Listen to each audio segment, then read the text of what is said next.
પહોંચી છે ન્યાય યાત્રા। રાજકોટમાં દિવસ દરમિયાન અલગ અલગ જગ્યાએ હવે કાર્યક્રમો થશે। ટેબર ચોકમાં સાંજે કોંગ્રેસની સંવેદના સભા પણ યોજાશે। કોંગ્રેસની સંવેદના સભામાં શક્તિસિંહ ગોહિલ ઉપસ્થિત રહેશે। કોંગ્રેસ સેવાદળ રાષ્ટ્રીય અધ્યક્ષનું એક મોટું નિવેદન સામે આવ્યું।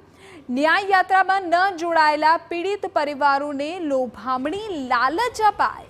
પીડિત પરિવારને ભાજપ કોર્પોરેશનની ચૂંટણી લડાવશે। ચૂંટણીમાં ટિકિટ આપવાની લાલચ આપવામાં આવી હોવાનો આક્ષેપ અત્યારે થઈ રહ્યો છે। કોંગ્રેસની આ ન્યાય યાત્રા ચાલી રહી છે। રાજકોટમાં આજે અલગ અલગ જગ્યાએ કાર્યક્રમોનું આયોજન છે। એવામાં આ મહત્વપૂર્ણ નિવેદન સામે આવી રહ્યું છે। કોંગ્રેસ સેવાદળ રાષ્ટ્રીય અધ્યક્ષનું આ મોટું નિવેદન છે। તેમણે કહ્યું કે ન્યાય યાત્રામાં ન જોડાયેલા પીડિત પરિવારોને અપાય લોભામણી લાલચ। જ્યાં પણ પત્રિકા વિતરણ કરીએ, લોક સંપર્ક કરીએ કે રસ્તે જનારા લોકો અમને પૂછે એ બધા લોકોનું એક સુરે કહેવું છે કે ફરી આપણા મોરબીમાં, રાજકોટમાં, સુરતમાં, વડોદરામાં હરણીકાંડ, તક્ષશિલા, મોરબી કે ટીઆરપી ગેમિંગ જેવી ઘટનાઓ ન બનવી જોઈએ। ભારતીય જનતા પાર્ટીના ભ્રષ્ટાચારના પાપના કારણે 240 થી વધારે બેગુના ગરીબ બાળકો, ગુજરાતના નાગરિકો અને લોકોએ પોતાના સ્વજનો ગુમાવ્યા। આવી ફરી ઘટના કોઈ પણ સંજોગોમાં ન બને એ માટેની ગુજરાત જોડો ન્યાય યાત્રા છે। રાજકોટ શહેરમાં બપોર પછી આજે પ્રવેશ કરશું। કાર્યકર્તાઓમાં ઉત્સાહ છે। સામાન્ય રીતે એવું હોય કે ચૂંટણીઓ આવે ત્યારે પક્ષો ચૂંટણીઓ જીતવા માટે યાત્રાઓ કાઢતા હોય છે અને મોટા ભાગના પક્ષો જે છે એ સત્તાલક્ષી, ચૂંટણીલક્ષી યાત્રાઓ કરતા હોય છે। આ જનતાના મુદ્દે, જનતાના દુઃખ ને દર્દને, એના આંસુઓને લૂછવા માટેની, એને ન્યાયની લડાઈ માટેની આ યાત્રા છે। આ યાત્રા મોરબીમાં ક્રાંતિ સભાથી શરૂ થઈ અને આજે સાંજે રાજકોટ જ્યારે પહોંચશું ત્યાં સંવેદના સભા થશે। અમે ઈચ્છીએ છીએ કે ક્રાંતિથી શરૂઆત થાય, સરકારમાં સંવેદના આવે।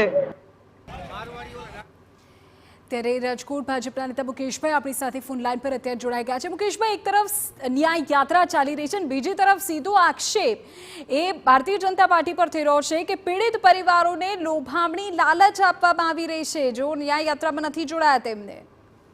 સૌથી પ્રથમ તો જે હમણાં એક ભાઈએ કંઈક નિવેદન આપ્યું કે કાર્યકર્તામાં ઉત્સાહ છે, મારે મિત્રને કહેવું છે કે ટીઆરપી ગેમકાંડની અંદર અવસાન પામેલા લોકોને શોકાંજલિ હોય, એમની ન્યાય યાત્રા સાચા અર્થમાં કાઢતા હોય તો એમાં શોકાંજલિ હોવી જોઈએ, ઉત્સાહ ન હોવો જોઈએ। કોંગ્રેસ માત્ર ને માત્ર બેઠી થવા માટે, પોતાની ટીઆરપી વધારવા માટે આ ખોટો ન્યાય યાત્રાના કરીને લોકોને ભરમાવે છે। એટલે કોંગ્રેસમાં પહેલા કાર્યકર્તા મિત્રને મારી વિનંતી કે કાર્યકર્તામાં ઉત્સાહ ન હોવો જોઈએ, શોખ હોવો જોઈએ। બીજું, સરકારમાં સંવેદના છે, સરકાર સંવેદનશીલ છે, સરકાર પીડિતોની સાથે છે। પીડિત પરિવારને મુખ્યમંત્રીશ્રીએ, ગૃહમંત્રીશ્રીએ સાથે બેસીને મળ્યા પણ છે અને એમની દરેક પ્રશ્નને વાચા આપવા માટે સરકાર કટિબદ્ધ છે।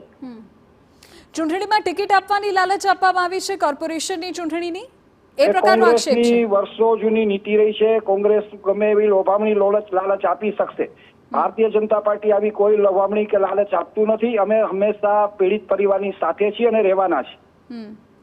ઓકે, કોંગ્રેસના નેતા એવું પણ કહી રહ્યા છે કે મોરબીની ક્રાંતિથી શરૂ થયેલી આ યાત્રા દ્વારા પ્રયત્ન એ છે કે ભાજપના નેતાઓ પીડિત પરિવારો પ્રત્યે સંવેદના દાખવે। મિત્રને ખબર ન હોય તો હું ખાસ એટલી વિનંતી કરું છું કે જ્યારથી ઘટના બન્યા ત્યારથી દરેક ભારતીય જનતા પાર્ટીનો કાર્યકર્તા એક સંવેદનશીલ કાર્યકર્તા બનીને એમની સાથે રહ્યો છે। 24 કલાક એમની પડખે રહ્યો છે અને એ અમારી ફરજ છે, અમે એમની ફરજ ગણી છે, આ અમારી જવાબદારી છે। અચ્છા, તો આજે યાત્રા અત્યારે નીકળી રહી છે, રાજકોટ જે પહોંચવાની છે એ યાત્રા શું પીડિત પરિવારો માટેની ન્યાય યાત્રા છે? શું લાગે છે તમને? ભાજપનું સ્ટેન્ડ શું છે? માત્ર કોંગ્રેસને બેઠા થવા માટેની આ યાત્રા છે। પીડિત પરિવારોને સાંત્વના આપો, એ જ સાચી શ્રદ્ધાંજલિ હોઈ શકે। આ બધું જ નૈરું નાટક છે કોંગ્રેસનું, માત્ર ને માત્ર હું નાટક ગણું છું। ઓકે, આભાર મુકેશભાઈ અમારી સાથે જોડાવા બદલ। મુકેશભાઈ કે જેઓ કહી રહ્યા છે, ભારતીય જનતા પાર્ટીના નેતા છે કે આ માત્ર નાટક છે, કોંગ્રેસના કાર્યકર્તાઓમાં ઉત્સાહ ભરવા માટે પીડિતોની આ ન્યાય યાત્રા ન હોઈ શકે।